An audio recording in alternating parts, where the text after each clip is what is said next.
Franck Ferrand sur Europe 1, au cœur de l'histoire. Et la nuit prochaine, Franck Ferrand sera au cœur du dispositif mis en place par Europe 1 pour cette nuit américaine spéciale élection présidentielle. Bonjour Franck. Bonjour Julia, bonjour à tous. Nous nous préparons en effet à tenir l'antenne dans l'attente des toutes premières estimations. Après Nikos Aliagas de 23h à 1h du matin et avant Martial You et Bastien Millot de 3 à 5, je recevrai en effet de 1h à 3h du matin. Il va falloir tenir bon. Moi qui ne bois pas de café, vous imaginez.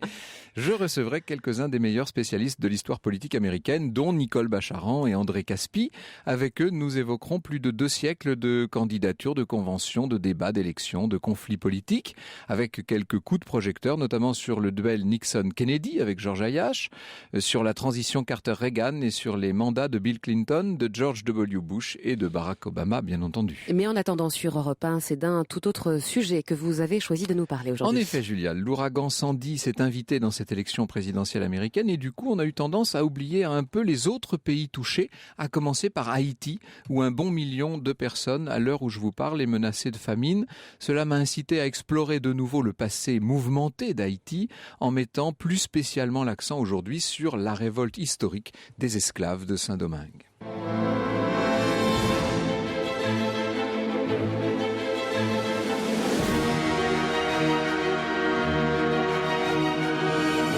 De 13h à 14h sur Europe 1, au cœur de l'histoire. Franck Ferrand.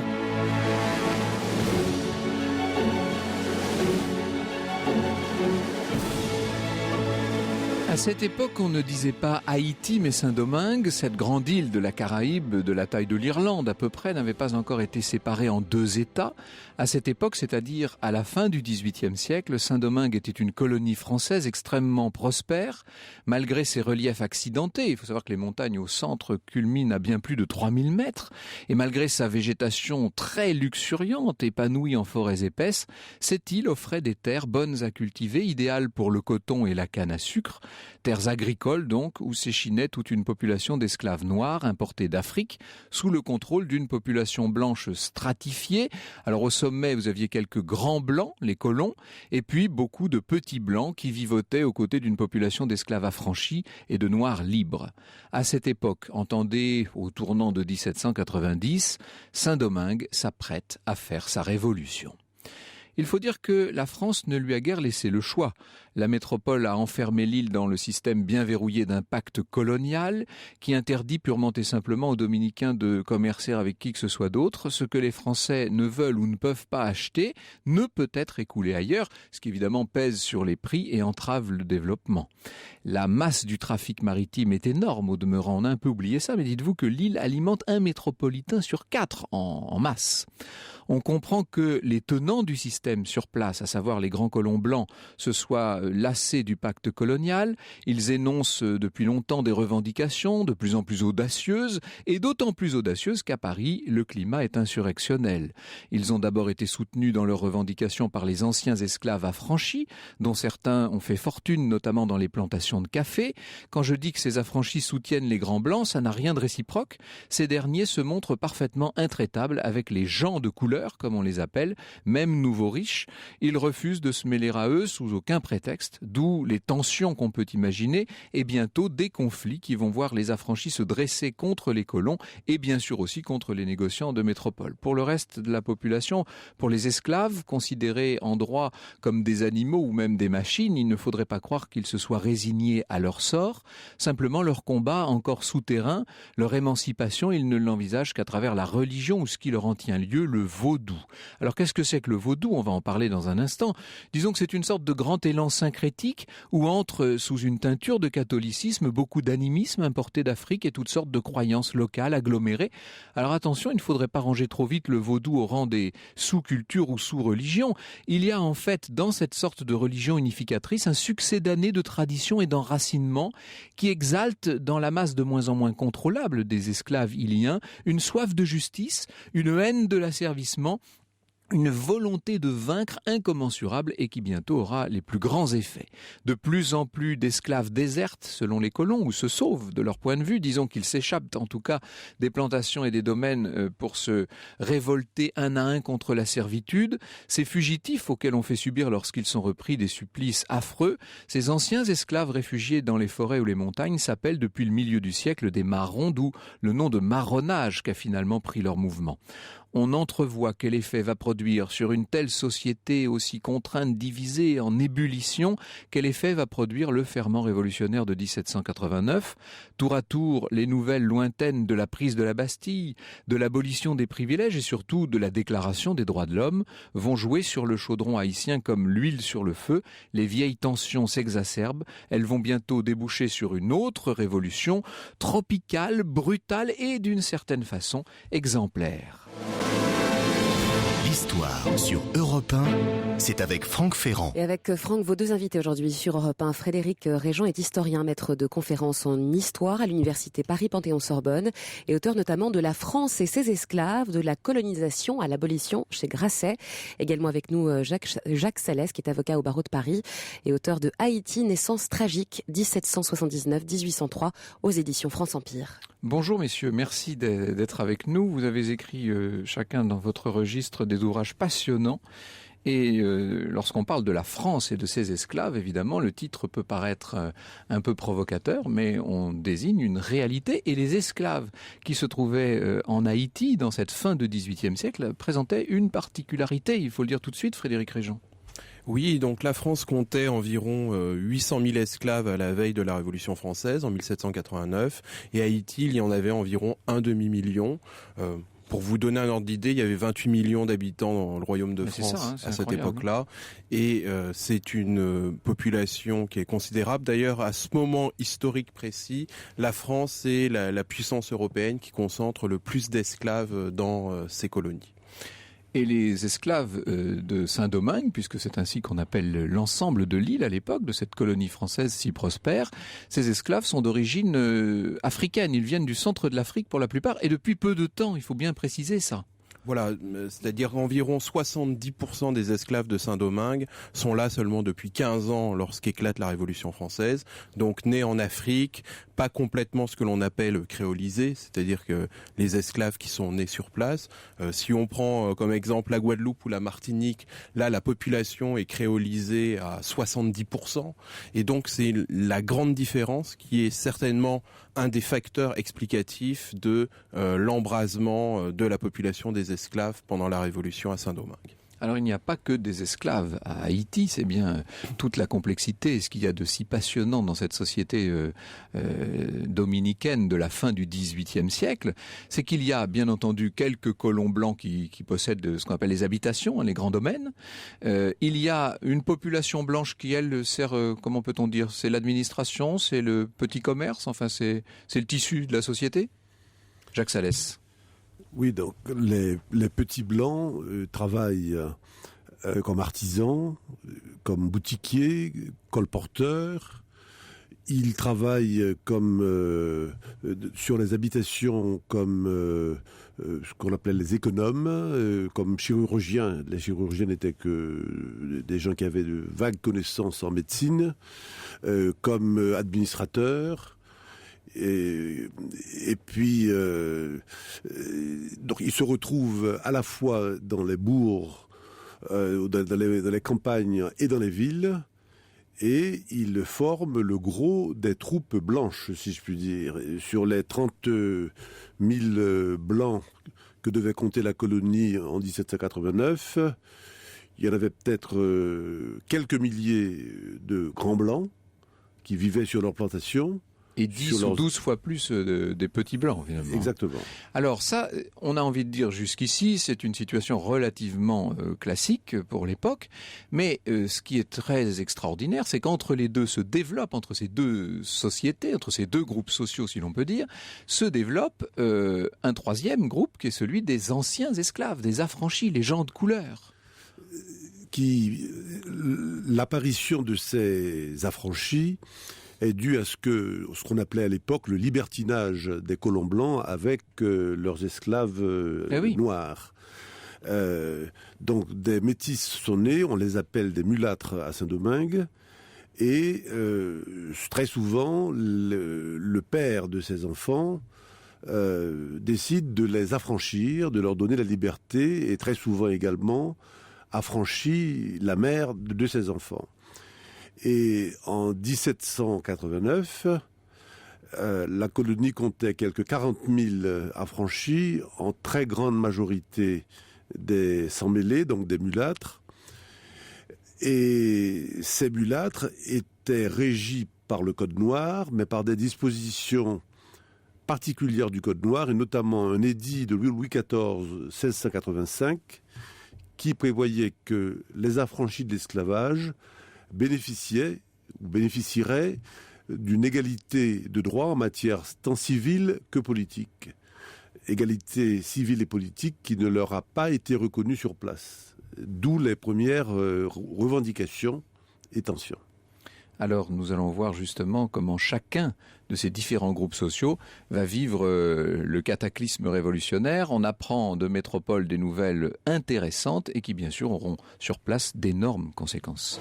Europe 1, au cœur de l'histoire. Et nous plongeons aujourd'hui sur Europe 1 au cœur d'une histoire incroyablement riche, c'est l'histoire d'Haïti, Franck. Et oui, Haïti qu'on appelait donc au moment de la Révolution française Saint-Domingue, qui était à l'époque une île unifiée, il n'y avait pas encore ces deux États, Saint-Domingue et Haïti. Alors, vous avez écrit un très beau roman, il faut le dire, Jacques Salès, mais quand on dit roman, on est loin du compte, parce qu'en vérité, ce livre est bourré de précisions, tout ce qu'il y a de plus historique, c'est-à-dire que vous nous emmenez, c'est de l'histoire qui est romancée en quelque sorte, mais on est sur une base extrêmement solide et précise. Le moins qu'on puisse dire, c'est que vous connaissez très bien, vous, cette histoire haïtienne, c'est votre histoire, Jacques Salès. Oui, je suis né et j'ai grandi en Haïti, que j'ai quitté il y a 50 ans, mais à l'âge de 20 ans.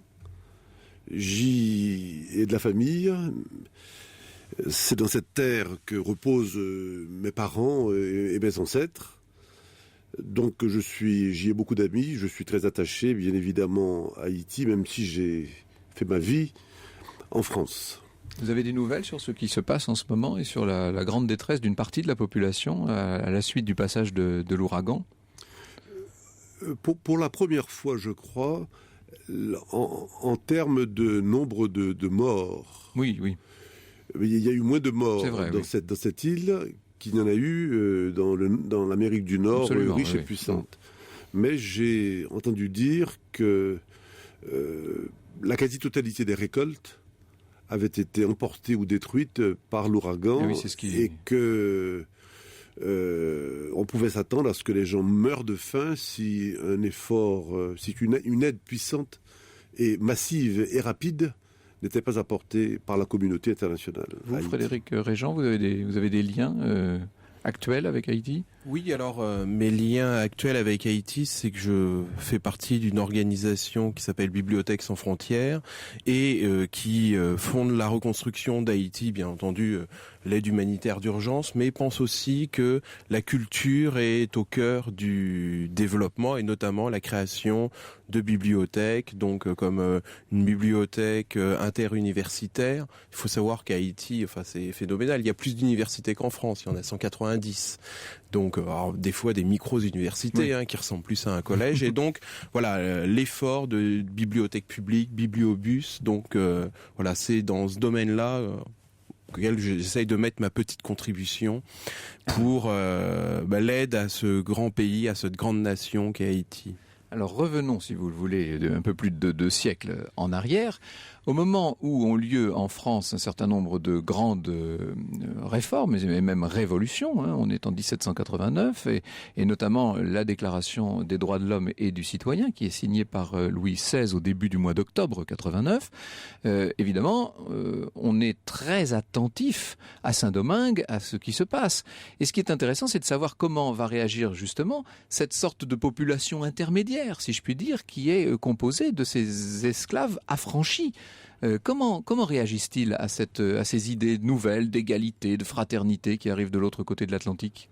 Alors, ils ont commencé par envoyer en France une délégation pour demander à l'Assemblée constituante, issue des États généraux, de leur accorder un droit de représentation à l'Assemblée. Ce qu'avaient obtenu les colons blancs. Et ils l'ont obtenu. Mmh. Mais un décret a accordé donc à ces affranchis l'égalité civile et politique qu'ils réclamaient.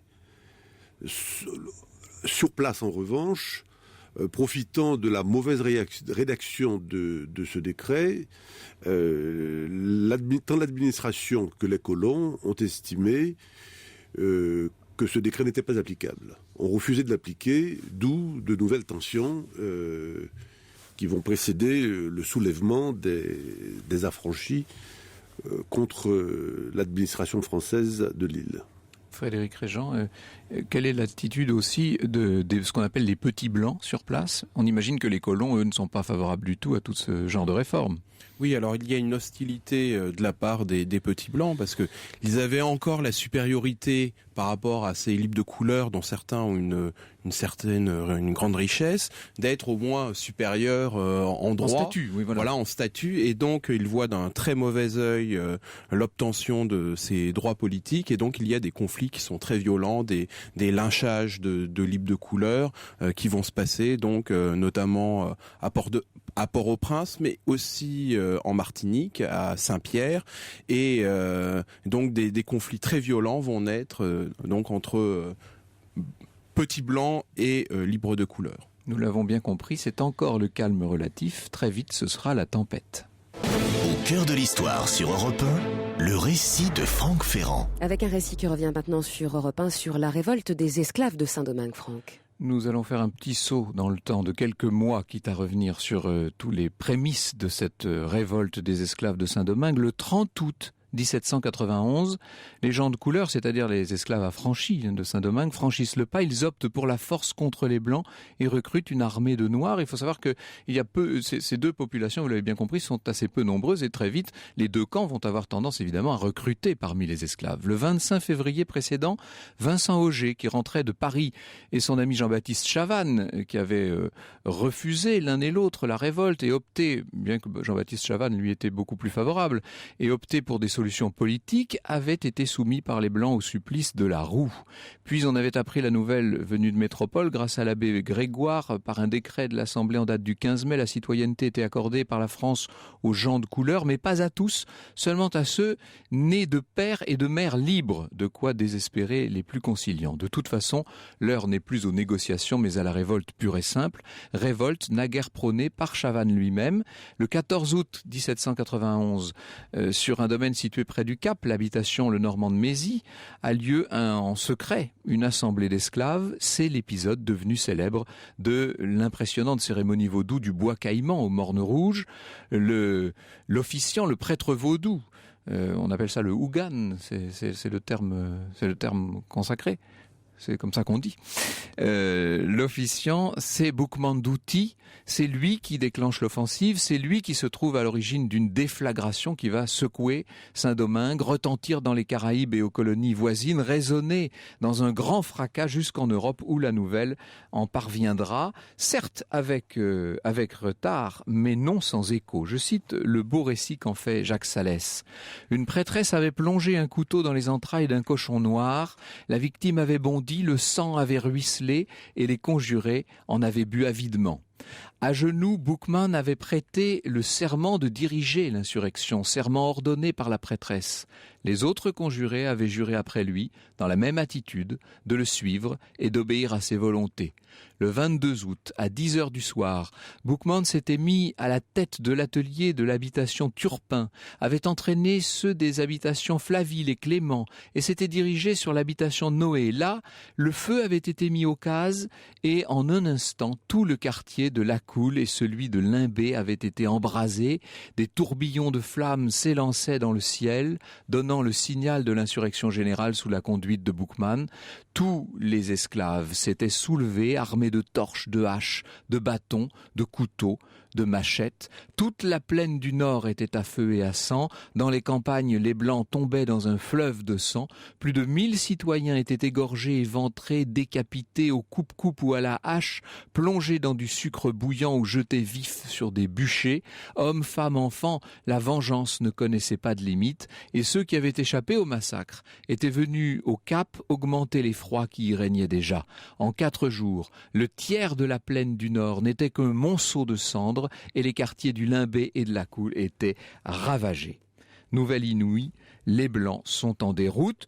Voilà bien un fait sans précédent dans l'histoire. Une trêve est donc négociée. Un traité ne tarde pas à accorder aux gens de couleur, affranchit donc l'égalité, la fraternité. Ce sont là des vocables en pleine vogue à l'époque. Au passage, la figure naguère honnie de Vincent Auger est réhabilitée. Au pas de gaieté de cœur, je n'ai pas besoin de vous préciser. Mais pour les colons blancs qui viennent de subir une très sévère alerte, nécessité fait loi.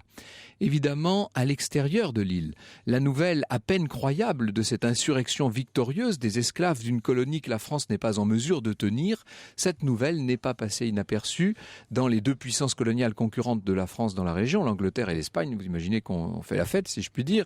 Ces 2 pays vont tout faire pour soutenir, pour encourager, pour armer et financer les insurgés. La métropole inquiète, raconte Catherine Ève Di Chiara. La métropole tente alors de reprendre les rênes de sa colonie et le 28 novembre 1791, elle envoie la première commission civile dans l'île. Celle-ci est décidée à remettre de l'ordre par la douceur et la modération. L'entreprise des 3 commissaires fut un échec retentissant et la commission réembarqua en avril 1792. Le 18 septembre 1792, la seconde commission civile fait son entrée. Elle est plus musclée que la précédente, non pointant du fait de la personnalité des commissaires, Ayot et Paul Vérel, mais surtout du fait de son président, Léger Félicité Sontonax. Sontonax est décidé à aller loin dans le sens du progrès pour garder Saint-Domingue à la République et destitue d'emblée le gouverneur. Puis il annonce des élections pour que les assemblées et les municipalités soient élargies, étendu aux affranchis. Décidés à se débarrasser de cet encombrant commissaire révolutionnaire, les colons blancs entrent en pourparlers secrets avec les Anglais et les Espagnols pour leur livrer la colonie. En échange, ils leur demandent de les délivrer de l'étau des commissaires révolutionnaires, de la France métropolitaine elle-même, et pourquoi pas des prétentions des gens de couleur affranchis. Coup de théâtre majeur, c'est cette réaction des colons blancs qui va amener Sontonax à prendre ouvertement le parti des esclaves. Cette fois, il leur promet la liberté contre leur engagement sous les couleurs de la République. Il est vrai qu'à Paris, entre-temps, les choses ont évolué. C'est le moins qu'on puisse dire. La royauté a été destituée au profit de la République. On a même décapité Louis XVI en janvier 93. Et bien voilà que le 29 août 1793, Sontonax proclame l'abolition générale de l'esclavage. Trop tard, en tout cas d'un point de vue stratégique et territorial, parce que les Anglais, évidemment, n'ont pas attendu ces revirements français. En juin 1994, ils vont occuper Port-au-Prince. Dommage, car une semaine après, un vaisseau baptisé l'Espérance, ça ne s'invente pas, ayant forcé le blocus, apporte à Sontonax la ratification officielle de cette liberté générale pour les anciens esclaves. Mais parmi les ordres apportés par l'Espérance, il y a aussi l'ordre pour la seconde commission civile de rembarquer. Pour Saint-Domingue, c'est un nouveau chapitre qui s'ouvre, avec pour héros un personnage qui s'imposera comme le père de l'indépendance haïtienne, avec Toussaint Louverture. Qui est-il, ce Toussaint Louverture? D'où sort-il? Quelles sont les étapes de son combat? Et celles de sa tragédie personnelle, c'est ce que nous allons voir dans un instant.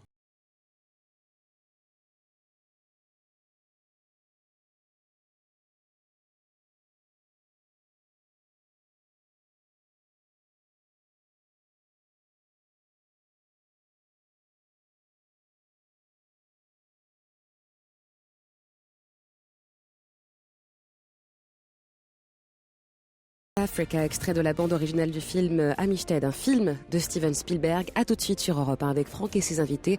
Nous nous intéressons aujourd'hui à l'histoire d'Haïti. Jusqu'à 14h sur Europe 1, Plongez au cœur de l'histoire avec Franck Ferrand. Celle de l'histoire mouvementée d'Haïti, toujours à l'honneur jusqu'à 14h sur Europe 1. D'ailleurs, si vous avez des questions, des réactions, n'hésitez pas, europe1.fr, mais aussi la page Facebook d'Au cœur de l'histoire, Franck. Et chose rare dans l'histoire, c'est une histoire qui s'écrit d'abord par les réactions des esclaves et par leur comportement. Ça, c'est tout à fait extraordinaire, Frédéric Régent. Est-ce qu'on peut dire que ces esclaves ont une conscience collective ? C'est ça le sujet même de votre ouvrage, si je puis dire. Oui, alors, je crois qu'il est difficile l'analyse que je fais de la situation en ayant beaucoup étudié cette histoire, je pense pas qu'il y ait une conscience collective, c'est-à-dire une volonté collective de détruire le système esclavagiste au préalable, c'est-à-dire avant la révolte, mais ce qu'il y a de commun à tous ces esclaves, c'est la liberté, avec des stratégies qui sont très différentes. Certaines stratégies qui sont d'obtenir la liberté du maître en lui rendant des services, en étant sa concubine, et d'autres par le marronnage, et puis d'autres aussi dans le cadre de cette révolte. Et la première revendication de ces esclaves révoltés, ils adressent une lettre au gouverneur de Saint-Domingue, c'est de demander la liberté pour 400 chefs et de réclamer l'amnistie pour tous les autres révoltés. Il y a environ 15 000, à peu près 15 000 révoltés à ce moment-là, et de demander une journée de repos supplémentaire, de travail pour soi, notamment dans les petits jardins que les esclaves cultivaient pour se nourrir. Et donc c'est un peu dans ce sens-là, je pense qu'il faut voir la vision des esclaves. C'est plus qu'une conscientisation collective de vouloir faire basculer un système. Alors ça, c'est la révolte même qui est le fait des esclaves. Comment réagissent les deux groupes intermédiaires que sont les petits blancs d'un côté et les gens de couleur de l'autre ? Bien, leur réaction, alors déjà ils sont un peu les responsables de cette révolte, parce que dans le cadre de leur conflit, ils passent leur temps dans un premier temps, ils arment les esclaves dits bons sujets, puis dans un deuxième temps, ils commencent à révolter les esclaves de l'adversaire.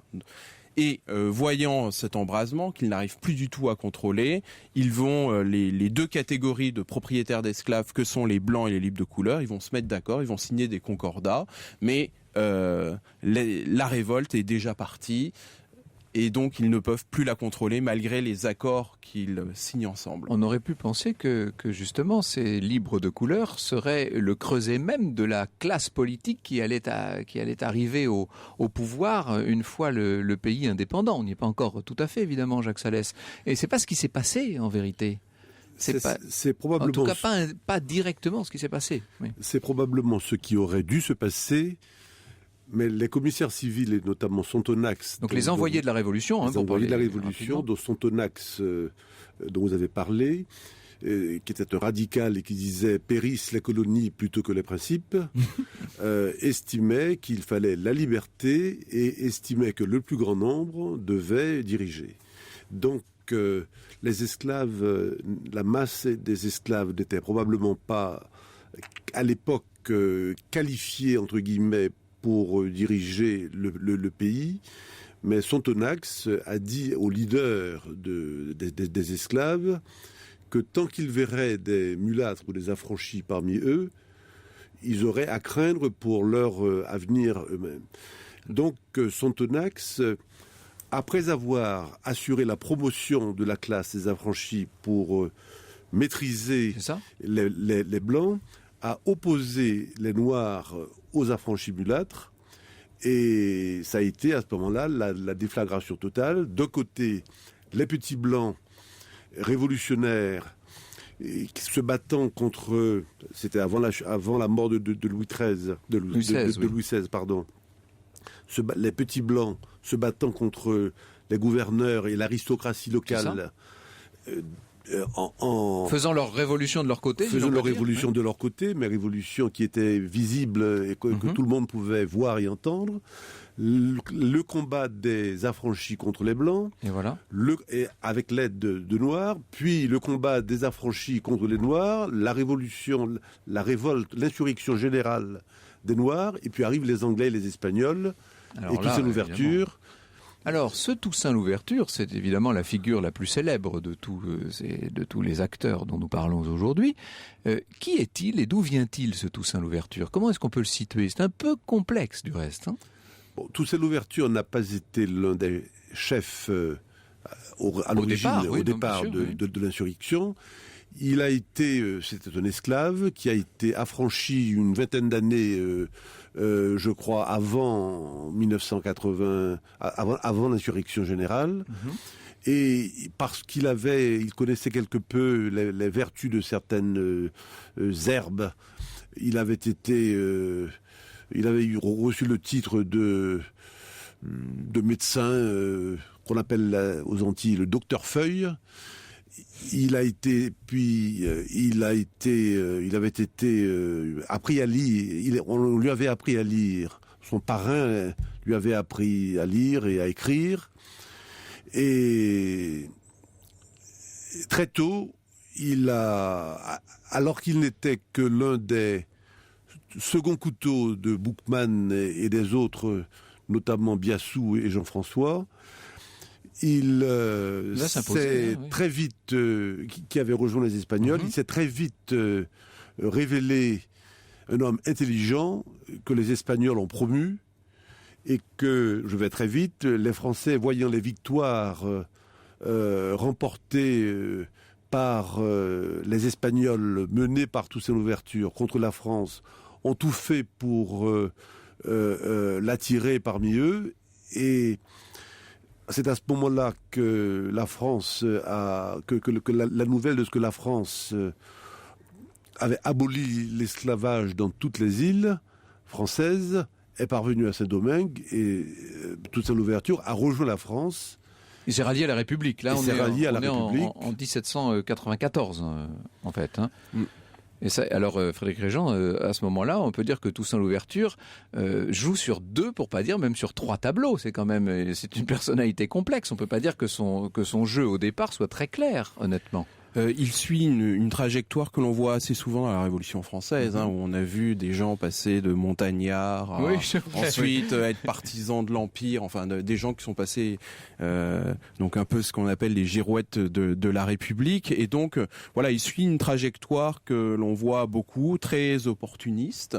Et en 1794, donc il se rallie à la République. Alors l'un des éléments de son ralliement à la République, c'est aussi ses dissensions avec les 2 autres chefs militaires esclaves, Biassou et Jean-François. Il craint peut-être même un moment d'être éliminé par ces 2 donc rivaux. Il préfère s'appuyer sur la République qui est en train de remporter un certain nombre de succès. Et donc voilà, il choisit ce camp à ce moment-là.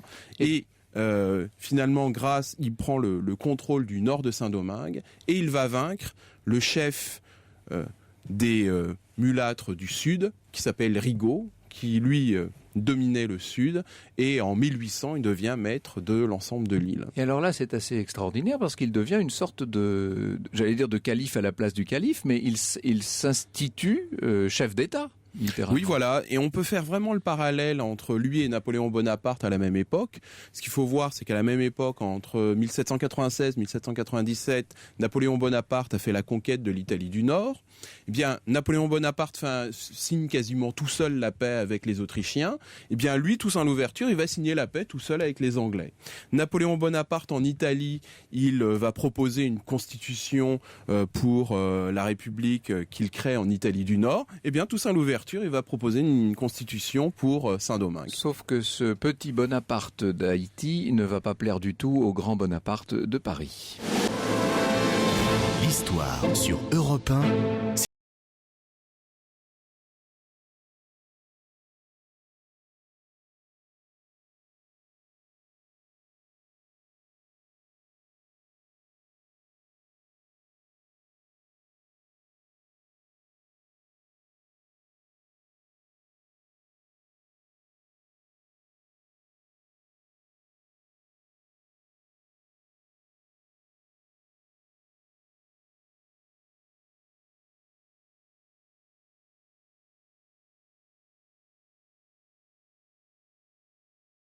En tout cas, c'est l'hymne de cœur d'Haïti, cette chanson, en fait. Hein, contrairement à la dessalinienne, qui, elle, est l'hymne officiel, en fait.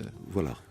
Alors, cette figure de Toussaint Louverture est aujourd'hui encore, me disiez-vous à l'instant, Monsieur Salès, assez, controversée en Haïti même, c'est-à-dire qu'on se demande s'il était plutôt le général français ou plutôt le père de l'indépendance. Je ne dirais pas que c'est controversé. Je crois qu'il est devenu presque une idole pour tout le monde aujourd'hui en Haïti. Mais la question qui était posée aux étudiants, aux collégiens, était la suivante. Toussaint Louverture était-il un général français ou a-t-il été le précurseur de l'indépendance ? Car on ne peut pas répondre massivement et sans nuance à la question, car il s'est beaucoup battu pour la France et au nom de la France. Il a toujours dit qu'il agissait pour la France. Il est à peu près certain qu'il a voulu évincer ses rivaux. D'abord, les commissaires civils et l'ancien gouverneur, il les a fait partir. Mais c'est au nom de la France qu'il a battu les Espagnols et les Anglais. C'est au nom de la France, et parce que la France le lui demandait, qu'il a lutté contre Rigaud et qu'il a battu les mulâtres. C'est au nom de la France qu'il a essayé de rétablir une certaine prospérité sur l'île. C'est parce que les colons français de l'île l'y incitaient qu'il a fait rédiger cette constitution qui a été finalement sa perte, puisqu'il le déclarait gouverneur général à vie avec le droit de désigner son successeur, ce qui n'a pas été accepté, qui n'était pas acceptable par la France ou par Bonaparte. Mais il y a donc une république d'Haïti qui naît, on est en 1804, elle naît des suites directes de cette révolte d'esclaves. C'est quand même un cas, c'est la première fois dans l'histoire qu'on observe un tel cas, Frédéric Réjean. D'ailleurs, c'est un des seuls cas historiques où on voit que c'est une révolte d'esclaves. Enfin bon, on a expliqué tout ce contexte compliqué, bien sûr, mais en partie une révolte d'esclaves qui va notamment déboucher sur l'indépendance d'un pays et aussi donc la création d'une république qui va d'ailleurs pas durer très longtemps. Non, parce que Bonaparte, qui va devenir Napoléon d'ailleurs, envoie son beau-frère sur place, Leclerc. Toussaint Louverture est arrêté, il est transféré en France où il mourra. On connaît cette histoire tragique pour lui. Et simultanément, on peut dire que les Français ont de grosses difficultés en Haïti, puisque tout ça va déboucher sur l'indépendance de l'île, finalement. Oui, donc Toussaint Louverture est capturé donc en juin 1802. Ensuite, la fièvre jaune fait des ravages dans l'armée française. Et puis, la politique maladroite menée par les généraux français successifs, donc Leclerc, beau-frère de Bonaparte, et Rochambeau, fait que... une grande violence, tout ça, on passe vite. Mais... Voilà, les généraux noirs comme Dessalines, qui dans un premier temps s'était soumis à Leclerc, se révolte à nouveau. Et à cela s'ajoute en 1803, l'Angleterre repart en guerre contre la France et voit d'un très bon œil la perte de Saint-Domingue. Et ceci débouche donc sur la proclamation de l'indépendance d'Haïti le 1er janvier 1804. Et donc la perte de cette colonie qui représentait environ 20% du commerce français à cette époque. C'est considérable. Oui, on peut dire comme l'Allemagne aujourd'hui. Enfin, c'était la perle des Antilles et c'était l'un des poumons de la France qu'on a très souvent tendance à négliger, notamment dans l'historiographie 18e. Mais enfin, ça nous entraînerait loin, ça. Vous parlez d'une naissance tragique, Jacques Salès. Est-ce que le mot d'héroïque n'est pas au moins aussi justifié pour parler de ces événements, alors certes très sanglants, et en même temps tout à fait nouveaux et exemplaires? Certainement. On peut dire que ça a été une épopée, ou on peut dire que ça a été une tragédie. Bon, l'épopée, on vient de le dire, c'est la première fois dans l'histoire de l'humanité qu'une révolution commencée par des esclaves, ceci à main nue, a débouché sur l'indépendance d'un peuple et la défaite d'une grande nation colonialiste. Mais c'est également une tragédie, certainement pour les quelques 9000 colons blancs et petits blancs qui y ont trouvé la mort, et les autres qui ont tout perdu. Pour les 60 000 militaires français qui ont perdu la mort, qui ont perdu la vie à Saint-Domingue, pour les 200 000 anciens esclaves qui sont morts dans les combats de ces 15 années. Oui. Tout ça, et effectivement, en plus, l'anéantissement des cultures, la ruine de tout ce qu'avaient créé les colons pendant 200 ans. Ça, c'est une tragédie, mais c'est aussi une tragédie quand on pense, pour aller vite, quand on pense au sort aujourd'hui des Martiniquais et des Guadeloupéens. Voilà. Et qu'on pense au sort des Haïtiens. Alors il y a peut-être 2 ou 3% des Haïtiens qui vivent peut-être aussi bien ou mieux aujourd'hui que ne vivent les privilégiés martiniquais et guadeloupéens, mais pour l'immense majorité. Thème de réflexion Haïtiens. en tout cas. Oui. Haïti, naissance tragique de Jacques Salès, c'est aux éditions France Empire, La France et ses esclaves de Frédéric Régent aux éditions Grasset.